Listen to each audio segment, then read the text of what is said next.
భారతదేశ వ్యాప్తంగా జనగణన అనేటటువంటిది ఒక ఎక్సర్సైజ్ జరుగుతూ ఉంది. కులగణన అనేటటువంటి ఎక్సర్సైజ్ జరుగుతుంది. సెన్సెస్ వాస్తవానికి 2011లో జరిగింది. ప్రతి 10 సంవత్సరాలకు జరగాలి అంటే 2021లో జరగాల్సి ఉండే.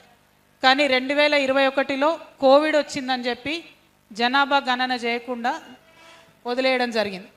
ఆ తర్వాత సందర్భంలో ఇవాళ భారతదేశ వ్యాప్తంగా జరుగుతున్నటువంటి చర్చలో భాగంగా బీసీలకు సంబంధించి గణన కావాలనేటటువంటి డిమాండ్ అన్ని రాష్ట్రాల్లో కూడా వస్తున్నటువంటి సందర్భంలో మరి కేంద్ర ప్రభుత్వం కూడా మేము కులగణన చేస్తామని చెప్పి చెప్పడం జరిగింది.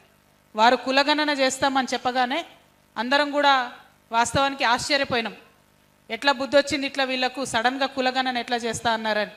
ఎందుకంటే కులాల వారీగా గణన చేసినప్పుడు భారతదేశంలో ఉన్నటువంటి కమ్యూనిటీస్ అన్నిటి గురించి ఒక్కసారి లెక్క నిగ్గు తేల్చుకున్నప్పుడు వారికి ఇస్తున్నటువంటి బడ్జెట్ ఎంత, వారికి వస్తున్నటువంటి ఉద్యోగాలు ఎన్ని అనేటటువంటి ప్రశ్నలు సాధారణంగానే వాటిని వెనక నుండి బయలుదేరుతాయి. కాబట్టి మరి కులగణన అనేది మంచి కాన్సెప్ట్ అని అందరూ కూడా సంతోషించినాం.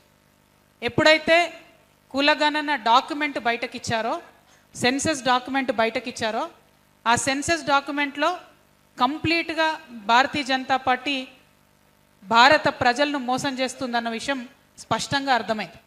ఎందుకంటే ఎస్సీ ఎస్టీ 2 కేటగిరీస్ పెట్టారు ఇంతకుముందు లాగానే రాజ్యాంగంలో ఉంది కాబట్టి. కానీ ఏదైతే ఓబీసీ అనే కేటగిరీ పెడతామని చెప్పారో అది పెట్టకుండా డైరెక్ట్గా కులము అనేటటువంటిది ఇంక్లూడ్ చేశారు.